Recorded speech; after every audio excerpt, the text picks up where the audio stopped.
Hey, this is Ryan. And this is Steve, and you're listening to 60 Second Hum, the guitar buying, selling, trading, modding, fixing, breaking, reviewing, playing podcast. You still have your voice, Steve. Yeah. I'm as impressed as anyone. You're being a real trooper during ad week. I don't know how this is how I've made it this far. Well, today's Thursday. Tomorrow's the last day. Yeah, Thursday is brought to us by Sinasoid. Their signature cable is the Slate. Yeah. If you're looking for the most beefy, robust, slightly tacky cable, not tacky in a bad way, but like it's just got like a grip like sticky. to it. From what I understand, it's a little I wouldn't even call it sticky. Sticky sounds gross. It's like rubbery. It's grippy. Yeah, it's grippy. From what I understand, it's a special design feature request by professional musicians who want a cable that's not going to like just slip everywhere. It's going to stay. It's going to stay put on the stage, so they don't have to worry about it getting wrapped around things while they move around and whatnot. It's a design function, and I think they're pretty cool. I have a couple around here. I use them in my demo videos. Yeah, Slate cables. They're awesome. Yeah. All right. This week's ad was sent to us by AdZant. Michael Van Zant. This is a Digitech iStomp guitar effects pedal for Apple iPad. It's not an iStomp. It is 10 iStomps. Yeah. Looking to sell some of my really nice Digitech iStomp pedals for iPad. I have 13 of these pedals. What? He has 13? Asking $60 each. You can download individual guitar effects into each one, then change them easily with the free app. Excuse me. There's a very nice assortment of effects available. All are free to download. These cool pedals were a big deal back in the day. No, they weren't. Yeah. But Digitech did a terrible job at marketing these, so they were discontinued. I really like them myself. If they did a terrible job at marketing them, then they probably weren't a big deal because nobody cared. Right. I really like them myself. I have quite a few other effects units and use these occasionally, but I'm looking to sell some of them off to you. Pictures shown as of the pedal board that I used to have them on when I was playing these pedals regularly. I've recently sold the board on eBay, but will still have the pedals with the included power cables and download cables. Stickers for identifying different effects for each pedal, and the original boxes for most of them. If you want the pictured patch cables, we can work something out. Note, you must own an Apple iPad to use these pedals with the free app. That's the thing about these things. They are dependent on interfacing with old hardware. Well, is it that they have to attach to an iPad, or is it that they have to attach to I don't think they upgraded the software to work with new iOS. Is it? Oh, is that what it is? But I'm saying, so you not just have to have an iPad.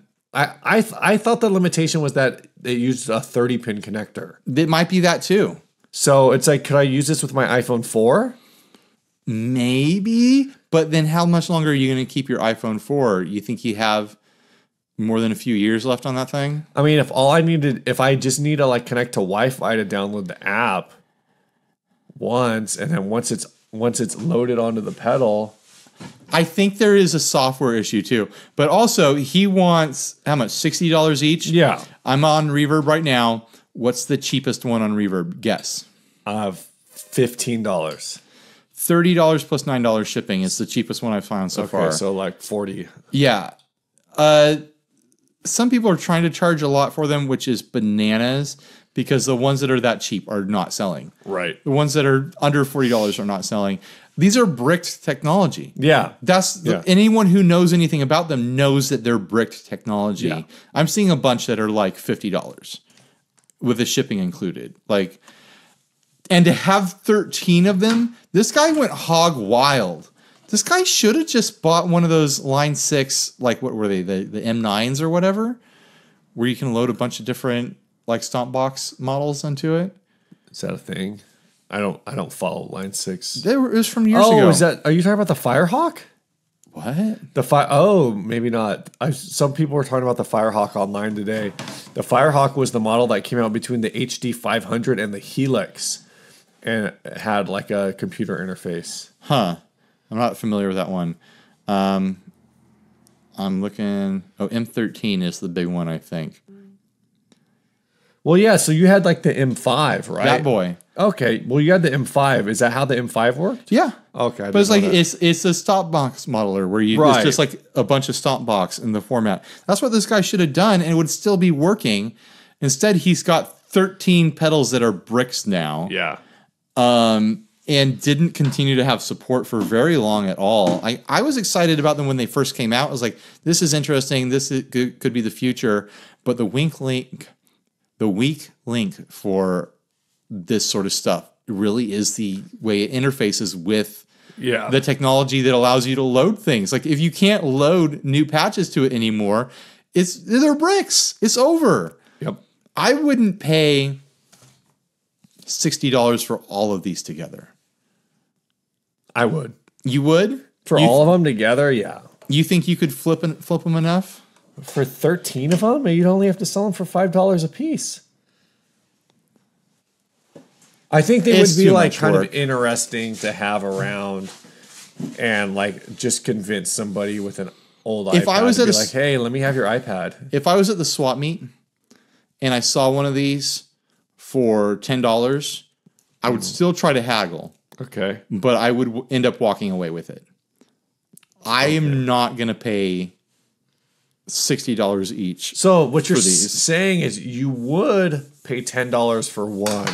In person. But you wouldn't pay $60 for 13. I wouldn't drive 20 minutes across town to buy one for $10. Right. It would have to be in front of me. Right. Okay. I get that. And I have no personal experience with them. It's just I know that they're bricked technology. It's over for them. I'm sure that the code for the different effects is fine. I'm sure they sound fun, just as fun as any other digital modeled effect. But it's over. They didn't support the product into future generations of the interfacing hardware. So I've got nothing else to say about it. What do you think, Steve? Should we look up different patches that they came with to see if they could sway my opinion? No. Let me do it real quick. iStomp patches. There was never any hype on these. It was. I remember the only hype was from the company, and no one else was like, "Yeah." I remember when these came out, like nobody was like, "Oh, this is." I mean, a few people were like, "Oh, this is really great," but I'm pretty sure, like, I think it was the iStomp where Apple like basically bricked it within 6 months. Yeah, because they went from the what is it, 13 pin to the 30 pin to Lightning. Yeah. Like iStomp got caught up in that, so I mean, it's not. Okay, I'm viewing e-pedals. There are 47 e-pedals. Okay. The Impossible, the Zool, XUL, Dirty Robot synth pedal, 3Q, a 3-band EQ, Red Coral dual detune pedal, Swing Shift, which is a pitch shifter. I'm gonna just scroll through and see if anything catches my attention.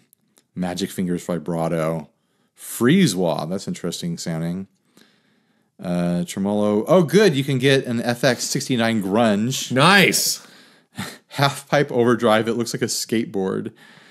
Gonkulator. That was an interesting thing is that when these came out, the Gonkulator was no longer available and very expensive to buy an original one. And so to get one of these and have a Gonkulator patch would have been really attractive to people. There's a setting that's just sound off. So it just turns it into a kill switch. What? Spring Tank Reverb. I think I remember looking up demos of it and not being impressed. Of course, there's a 250.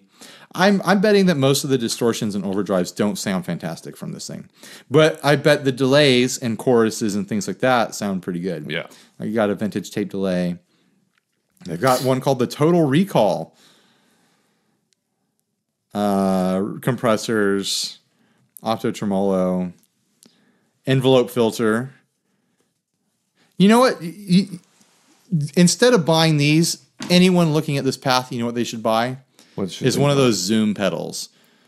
Because those are still completely functional. They have USB connection to connect to any computer that's going to be made for a long time.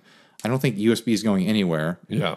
You can still update them. Yeah, you can't do it with your phone. Maybe you can do it with your phone. I don't know. But those pedals are going to keep working for a long time, and you can get them for dirt cheap. I think you can get those like $70 or something. Mm-hmm. And some people swear by them. Where the iStomp is just kind of a dead end. The support isn't there, and the hardware isn't there anymore. That's all I got to say. You have anything else to add, Steve? I got nothing. All right. See you guys tomorrow. Last day of ad week. Ad week. TGIF.